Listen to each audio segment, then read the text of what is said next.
Hello, members, one and all of the Salivation Nation. Colonic Stacker sent me this article here. It talks about how members of the Mexican Congress got together to discuss in a forum about this very interesting idea about the Libertad. And as we know, and as I've mentioned in previous videos and discussions here, that the Libertads are quite unique. Both the gold and silver versions, they are not coins.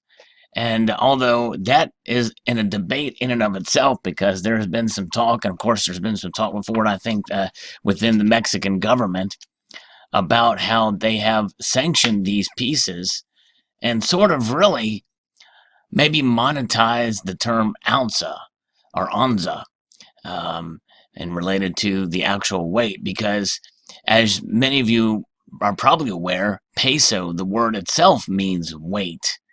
And so when you hear the terms and the monetary denominations such as 100 pesos or what have you, 25 pesos, is talking about that measurement of weight. So perhaps, and of course this kind of goes back to the British as well, English referring to their denomination as pounds. And so it's quite interesting. I never knew you could monetize weight, but really, in a sense, that's kind of what's going on here.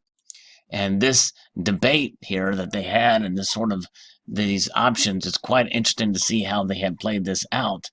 The central feature of the proposal is that the Central Bank of Mexico will determine a value in pesos for the Libertad silver ounce, and that this value shall be slightly higher by percentage and will be defined by the corresponding law than the price of silver in the international market, in order to provide Banxico, which is the Central Bank of Mexico, with an assured profit in minting and placing these coins in monetary circulation.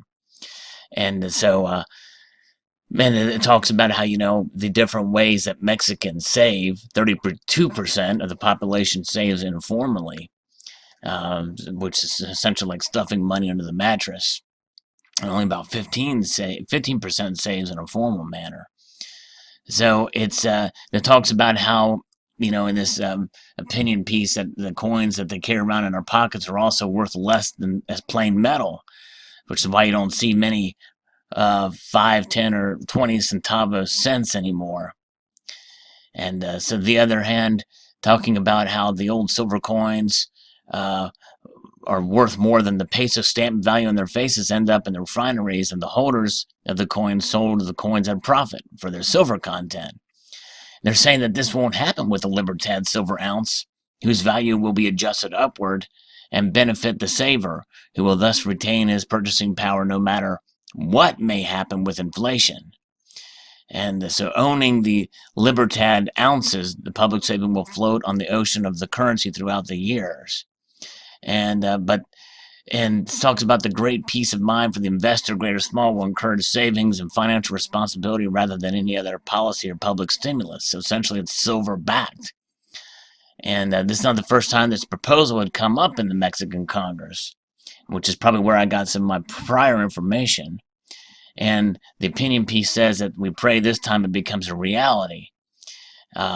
Because after all, Mexico is the number one producer of silver in the world.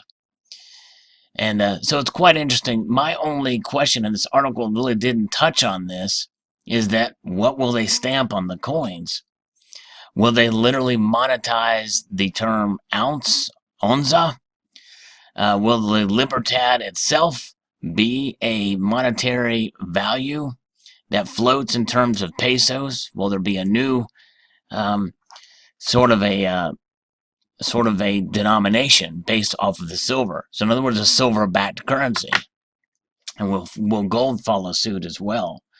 It's certainly a lot of things to consider here, because the gold and silver coins that we see from Mexico are the only ones, and by coins I use that term loosely, because are they rounds? I believe now they are rounds, until the Mexican government issues otherwise or says otherwise. So these particular pieces here, though they are covered by the Mexican government, produced by the Mexican government, they're not denominated by pesos. So until then, they shall be forever denoted as government-sanctioned silver rounds and gold rounds. But quite interesting, quite unique. Mexican silver and gold, I think, is quite fascinating for this manner. And this is why I think the Libertad, the silver Libertad especially, considering that Mexico is the #1 producer of silver in the world, is such an interesting and fascinating piece to have in a collection, the Mexican Libertad. And in its various different forms, from the smaller diameter, thicker pieces, which I love those pieces, to even the more newer contemporary versions. The Libertad is a beautiful piece, and it's so unique to have in one's collection, and I enjoy it, and I hope you all do as well. So post your thoughts about this below. Do you think this forum will lead to traction that could make its way upon the floor of the legislating body of the Mexican Congress and become law? I hope so. I think that would send a great message around the world about the monetization and the usage of these pieces in exchange and in savings for Mexicans, and I think that will make Mexico rich again. Post your thoughts below. I'd like to extend a multitude of gratitude to y'all for watching, and encourage you to please rate, comment, and subscribe.